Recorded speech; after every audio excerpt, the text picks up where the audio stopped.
ಎಲ್ಲರಿಗೂ ನಮಸ್ಕಾರ. ನಮಸ್ಕಾರ.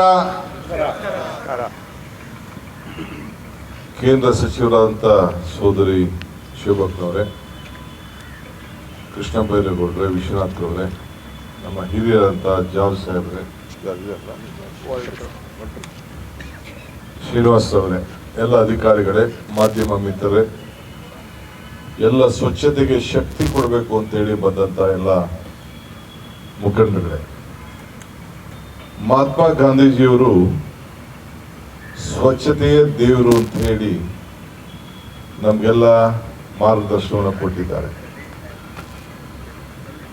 ರಾಜೀವ್ ಗಾಂಧಿಯವರು ನಿಮ್ಮ ಮನೆ ಮುಂದೆ ಸ್ವಚ್ಛತೆ ಮಾಡಿದರೆ ಬೀದಿ ಸ್ವಚ್ಛವಾಗ್ತದೆ, ಬೀದಿ ಸ್ವಚ್ಛ ಆದರೆ ಊರು ಸ್ವಚ್ಛ ಆಗ್ತದೆ, ಊರು ಸ್ವಚ್ಛ ಆದರೆ ನಾಡು ಸ್ವಚ್ಛ ಆಗ್ತದೆ ಅಂತ ಹೇಳಿ ಅವರು ಕೂಡ ಕೆಲವು ಸಂದರ್ಭದಲ್ಲಿ ನಮಗೆ ಮಾರ್ಗದರ್ಶನ ಕೊಟ್ಟರು. ಬೆಂಗಳೂರಿನ ಸ್ವಚ್ಛತೆ ಮಾಡಬೇಕಾದ್ದು ನಮ್ಮ ಕರ್ತವ್ಯ, ಆದರೆ ನಿಮ್ಮ ಬೆಂಗಳೂರನ್ನ ಕಾಪಾಡಬೇಕಾದ್ದು ನಿಮ್ಮ ಕರ್ತವ್ಯ. ಬೆಂಗಳೂರು ಸರ್ಕಾರ, ಬೆಂಗಳೂರಿನ ಆಸ್ತಿ ನಮ್ದಲ್ಲ, ಬೆಂಗಳೂರಿನ ಆಸ್ತಿ ಸರ್ಕಾರದಲ್ಲ, ಬೆಂಗಳೂರಿನ ಆಸ್ತಿ ನಿಮ್ಮ ಆಸ್ತಿ. ನಿಮ್ಮ ಆಸ್ತಿಯನ್ನ ಕಾಪಾಡಬೇಕು ಅಂತ ಹೇಳಿ ಈ ಒಂದು ದೊಡ್ಡ ಅಭಿಯಾನವನ್ನ ಹಮ್ಮಿಕೊಂಡಿದ್ದೇವೆ. ನಾನು ಪ್ರಾರಂಭದಲ್ಲಿ ಎಲ್ಲ ವೆಹಿಕಲ್ಸ್ ಅವರು ಯಾರು ತೆಗೆದುಕೊಂಡು ಡಂಪ್ ಮಾಡಿದ್ರು, ಅವರೆಲ್ಲರೂ ಕೂಡ ಪೊಲೀಸ್ ಅವ್ರಿಗೆ ಹೇಳಿ ಎಲ್ಲರೂ ಕೂಡ ನೋಟಿಸ್ ಕೂಡ ಇಶ್ಯೂ ಮಾಡಿಸಿದೆ, ಕ್ಯಾಮ್ರಾಗಳಿಟ್ಟು ಎಲ್ಲ ಮಾಡಿದ್ರು. ಒಂದು 15 ದಿನ ಕಂಟ್ರೋಲ್ ಇತ್ತು. ಅದಾದ ಮೇಲೆ ತಿರ್ಗಾ ಯಥಾಸ್ಥಿತಿ ಮಾಡ್ಕೊಂಡು ಬಂದಿದ್ದಾರೆ. ಈಗೂ ಕೂಡ ನಾನು ಪೊಲೀಸ್ ಅವ್ರಿಗೆ ಹೇಳ್ತಾ ಇದ್ದೇನೆ, ಯಾರು ಆ ರೀತಿ ಕಟ್ಟಡವನ್ನ ಪರ್ಮಿಷನ್ ಇದನ್ನ ತ್ಯಾಜ್ಯವನ್ನ ಪರ್ಮಿಷನ್ ಇಲ್ಲದೆ ನಿಮ್ಮ ಜಾಗದಲ್ಲಿ ನೀವೇನ್ ಗುರ್ತು ಮಾಡಿದ್ದೀರಿ ಆ ಜಾಗದಲ್ಲಿ ಹಾಕ್ಲಿಲ್ಲ ಅಂದ್ರೆ ಆ ವಾಹನಗಳನ್ನ ಸೀಸ್ ಮಾಡುವಂತ ಕೆಲಸ ಮಾಡಬೇಕು ಅಂತ ಹೇಳಿ ಕಟ್ಟಪ್ಪಣೆಯನ್ನ ಅವ್ರಿಗೆ ಕೊಡ್ಲಿಕ್ಕೆ ನಾನು ಇಚ್ಛೆ ಪಡ್ತೇನೆ. ಯಾಕೆಂದ್ರೆ ಅವರೇ ಎತ್ಕೊಂಡೋಗಿ ಹಾಕೋರೆಲ್ಲ. ಸೊ ಅದು ಬಹಳ ಜಾಗೃತಿಯಿಂದ ಇರಬೇಕು. ಇದು ನಾವು ನಾಗರಿಕರಿಗೆ ಸಿವಿಲ್ ಸೆನ್ಸ್ ನಾವು ತರಬೇಕು, ಜನರ ನಾಗರಿಕರನ್ನೇ ಇದು ಉಳಿಸ್ಕೊಳ್ಬೇಕು. ಈಗ ತಾನೇ ಕೃಷ್ಣ ಬೈರೇಗೌಡರು ಹೇಳಿದ್ರು, ನಾನು ಅದಕ್ಕಾಲೆ ಒಂದು ಮಾರ್ಗದರ್ಶನವನ್ನು ಈಗಾಗಲೇ ಕೊಟ್ಟಿದ್ದೇನೆ. BDA ಆಗಲಿ ಯಾವುದೇ ಕಾರ್ಪೊರೇಷನ್ ಸೈಟ್ ಆಗಲಿ 5 ವರ್ಷದೊಳಗೆ ಅವರು ಮನೆಯನ್ನ ಕಟ್ಕೊಳ್ಬೇಕು. 5 ವರ್ಷದಲ್ಲಿ ಮನೆ ಕಟ್ಟಲಿಲ್ಲ, ಒಂದು ಸ್ವಚ್ಛತೆಯನ್ನ ಅವತ್ತಿಂದಲೇ ಅವ್ರು ಕಾಪಾಡಬೇಕು. ಒಂದು ಮನೆಯನ್ನ ಕಟ್ಟಲಿಲ್ಲ ಅಂದ್ರೆ ಅದಕ್ಕೆ ಡಬಲ್ ಟ್ಯಾಕ್ಸ್ ಸಿಸ್ಟಮು, ಇಲ್ಲ ಅಂದ್ರೆ ವಾಪಸ್ ಸೈಟ್ ಅನ್ನ ಪಡ್ಕೊಳ್ಳುವಂತ ವ್ಯವಸ್ಥೆಯನ್ನ ಮಾಡಬೇಕಾಗ್ತದೆ. ನಿಮ್ಗೆ ಏನ್ ಬೇಕು ಎಲ್ಲ ನಾವು ಸಾಲ ಎಲ್ಲ ಬ್ಯಾಂಕ್ಗಳೆಲ್ಲ ಕೊಡ್ತದೆ, ಮನೆಗಳಿಗೆ ಕಡಿಮೆ ದರದಲ್ಲಿ ಕೊಡ್ತದೆ.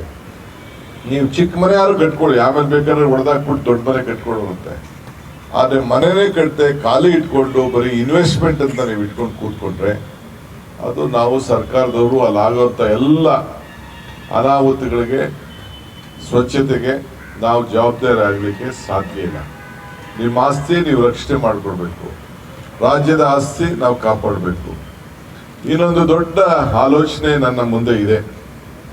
ಆಲೋಚನೆ ಹಸಿರದ ಬಗ್ಗೆ ನಾನು ಈಗ ಈ ಒಂದು ಕಾರ್ಯಕ್ರಮದಿಂದ ಅದನ್ನು ನಾನು ಘೋಷಣೆ ಮಾಡೋದಿಲ್ಲ. 100 ದಿನದ ಘೋಷಣೆ ಸಂದರ್ಭದಲ್ಲಿ ನಾನು ಒಂದು ಐತಿಹಾಸಿಕವಾದಂಥ ಹಸಿರ ಬಗ್ಗೆ ನಾನು ಘೋಷಣೆ ಮಾಡೋನಿದ್ದೇನೆ. ಈಗಾಗಲೇ ಬೆಂಗಳೂರು ಸ್ವಚ್ಛತೆ ಬಗ್ಗೆ ಪರ ವಿರೋಧ ಟೀಕೆ ಟಿಪ್ಪಣಿಗಳೆಲ್ಲ ಕೂಡ ಬರ್ತಾ ಇದೆ. ಟೀಕೆಗಳೆಲ್ಲ ಬರ್ತವೆ, ಆದರೆ ನಮ್ಮ ಕೆಲಸಗಳು ಉಳಿತದೆ. ಸೊ ಅದರಿಂದ ಕೆಲಸಗಳು ಮಾಡಿದಾಗ ಆ ಟೀಕೆಗಳೆಲ್ಲ ಸತ್ತೋಗ್ತದೆ. ಅದರಿಂದ ಧೈರ್ಯವಾಗಿ ನಮ್ಮ ಅಧಿಕಾರಿಗಳ ಮೇಲೆ ಏನು ಕೆಲವರು ಪ್ರಯೋಗ ಮಾಡಿದ್ರು, ಏನು ಶಿವಾಜಿನಗರದಲ್ಲಿ ಹಲ್ಲೆ ಮಾಡಿದ್ರು, ಅದು ಯಾರು ಅಧಿಕಾರಿಗಳು ಮಾಡಿದ ಮೇಲೆ ಅವ್ರ ಮೇಲೆ ಮಾಡಿದೀರಿ ಅಂತ ತಿಳ್ಕೊಂಡಿದ್ರೆ ಅದು ಭ್ರಮೆ. ಇದು ಸರ್ಕಾರದ ಮೇಲೆ ಮಾಡಿದಿರಿ, ಶಾಸಕರ ಮೇಲೆ ಮಾಡಿದಿರಿ, ಮಂತ್ರಿಗಳೇ ಮೇಲೆ ಮಾಡಿದಿರಿ ಅಂತೇಳಿ ಭಾವನೆ ಮಾಡ್ಕೋಬೇಕು. ಈ ಗೂಂಡಾಗಿರಿ ಇವಕ್ಕೆಲ್ಲ ಕೂಡ ನಾವು ಎದುರಲಿಕ್ಕೆ ಸಾಧ್ಯ ಇಲ್ಲ. ಈ ತೀರ್ಮಾನವನ್ನು ನಾವು ಮಾಡಿರೋದು ಎಲ್ಲ ಸರ್ವ ಪಕ್ಷದ ಎಲ್ಲ ಶಾಸಕರನ್ನ ವಿಶ್ವಾಸಕ್ಕೆ ತೆಗೆದುಕೊಂಡೇ ಈ ಬೆಂಗಳೂರನ್ನ ಫುಟ್ಪಾತ್ ಅನ್ನ ತೆಗಿಬೇಕು ಅಂತ ಹೇಳಿ ತೀರ್ಮಾನವನ್ನು ಮಾಡಿದ್ದೇವೆ. ನಿಮಗೂ ಕೆಲವು ಜಾಗಗಳನ್ನ ನಿಗದಿ ಮಾಡ್ತೇವೆ. ನಿಗದಿ ಮಾಡಿ ನಿಮಗೂ ಜಾಗಗಳನ್ನ ಕೊಡ್ತೇವೆ. ಬೀದಿ ವ್ಯಾಪಾರದವ್ರು ಇರಬೇಕು, ನಾನು ಇಲ್ಲ ಅಂತ ಹೇಳೋದಿಲ್ಲ. ಆದರೆ ಹಂಗಂತ ಹೇಳಿ ಪಾದಚಾರಿಗಳಿಗೆ ವೆಹಿಕಲ್ಗಳಿಗೆ ಮಾಡಲಿಕ್ಕೆ ಮೂವ್ಮೆಂಟ್ ಮಾಡಲಿಕ್ಕೆ ತೊಂದರೆ ಆಗೋ ರೀತಿಯಲ್ಲಿ ಮಾಡಲಿಕ್ಕೆ ಸಾಧ್ಯ ಇಲ್ಲ. ಇವತ್ತು ಕೃಷ್ಣ ಬೈರೇಗೌಡರ ನೇತೃತ್ವದಲ್ಲಿ ನಮ್ಮ ಶೋಭಕ್ನವರ ಉಪಸ್ಥಿತಿಯಲ್ಲಿ ಈ ಕಾರ್ಯಕ್ರಮ ಏನು ನಡೀತಾ ಇದೆ, ಇದು ಬೆಂಗಳೂರಲ್ಲ ಇಡೀ ರಾಜ್ಯಕ್ಕೆ ಇದೊಂದು ಮಾದರಿಯಾಗಿ ಎಲ್ಲ ಶಾಸಕರು ಕೂಡ ಅವರ ಕ್ಷೇತ್ರದಲ್ಲಿ ತೆಗೆದುಕೊಳ್ಬೇಕು ಅಂತೇಳಿ ನಾನು ನಮ್ರತೆಯಿಂದ ನಾನು ಮನವಿ ಮಾಡಲಿಕ್ಕೆ ನಾನು ಪ್ರಯತ್ನವನ್ನು ನಾನು ಮಾಡ್ತೇನೆ.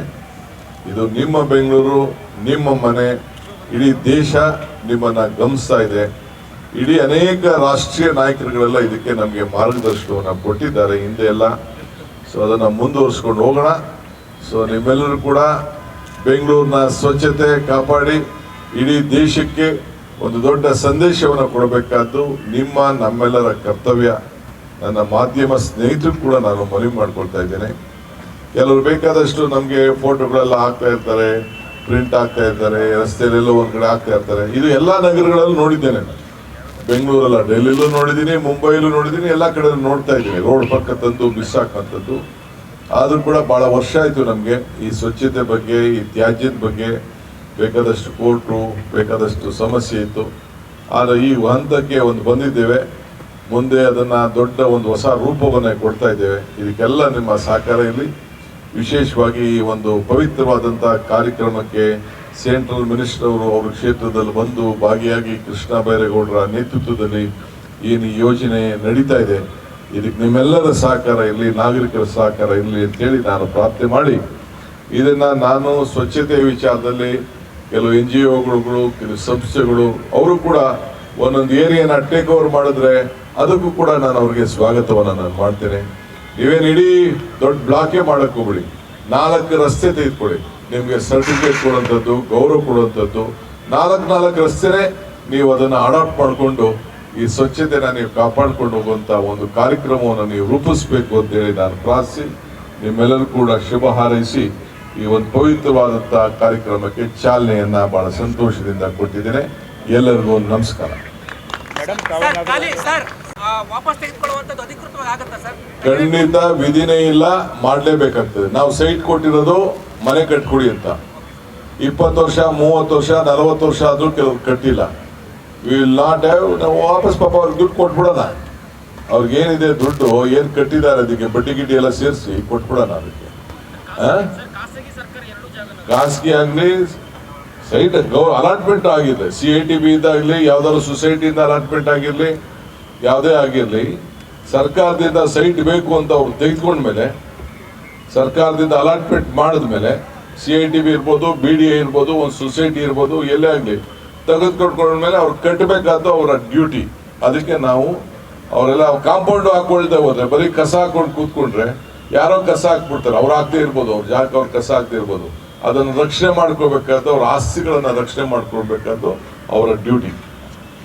ಸರ್, ಮತ್ತೊಂದು ತಾವಿದ್ದಾಗ ಎರಡು ಮಾತಾಡಿ ಮೇಡಮ್ ವಿಶ್ ಮಾಡಿ ಬಿಜೆಪಿ ನಾಯಕರು ಆರೋಪ ಮಾಡ್ತಿದ್ದಾರೆ. ನೋಡಪ್ಪ, ಬಿಜೆಪಿಯವರು ಸ್ನೇಹಿತರು ಆರೋಪ ಮಾಡ್ತಾರೆ. ಪಾಪ ನಾನು ಗೌರವ ಅವರೇ ಸಲಹೆ ಕೊಟ್ಟಿದ್ದು ಆಲ್ ಪಾರ್ಟಿ ಮೀಟಿಂಗ್ ಕರಿಬೇಕು ಅಂತ. ಇನ್ನು ನೀರು ಬಿಟ್ಟಿಲ್ಲ. ಆದರೆ ಸಾಯಂಕಾಲದಷ್ಟೊತ್ತಿಗೆ ನೀರು ಬಹುಶಃ ಒಂದು ಡ್ಯಾಮ್ ತುಂಬುವಂಥ ಒಂದು ಪರಿಸ್ಥಿತಿ ಬಂದ್ಬಿಟ್ಟಿದೆ. ನೀರನ್ನು ನಾನು ಹಿಡ್ಕೊಳ್ಳೋಕ್ಕೆ ಆಗುವುದಿಲ್ಲ. ನಾಳೆ ನಮ್ಮೆಲ್ಲ ಆಗಲೇ ತಮಿಳುನಾಡವರು ಸುಪ್ರೀಂ ಕೋರ್ಟ್ ಹೋಗ್ಲಿಕ್ಕೆ ತಯಾರು ಮಾಡ್ಕೊಂಡಿದ್ದಾರೆ ಅಂತೇಳಿ ಇವತ್ತು ಸ್ಟೇಟ್ಮೆಂಟ್ ಕೂಡ ಕೊಟ್ಟಿದ್ದಾರೆ. 36ರಿಂದ 39 ಕ್ಯೂಸಿಕ್ ನೀರು ಬೆಂಗಳೂರು ನಗರಕ್ಕೆ ಬರ್ತಾ ಇದೆ. ಬೆಂಗಳೂರಿಗೆಲ್ಲ ನಮ್ಮ ಕಾವೇರಿಲಿ ಹರಿತಾ ಇದೆ. ಅವ್ರು ಕೊಟ್ಟಿರೋದು 3600. ಆದರೆ ವಿರೋಧ ಪಕ್ಷದವ್ರಿಗೆ ಚರ್ಚೆ ಮಾಡಿ, ಕಾನೂನು ತಕ್ಕಂಥ ಚರ್ಚೆ ಮಾಡಿ ನಾಳೆ ತೀರ್ಮಾನವನ್ನು ಮಾಡ್ತಾರೆ. ಹೆಚ್ಚಿನ ವಿಡಿಯೋಗಳಿಗೆ ಪ್ರತಿಧ್ವನಿ ಯೂಟ್ಯೂಬ್ ಚಾನೆಲ್ ಸಬ್ಸ್ಕ್ರೈಬ್ ಮಾಡಿ, ಬೆಲ್ ಐಕಾನ್ ಕ್ಲಿಕ್ ಮಾಡಿ.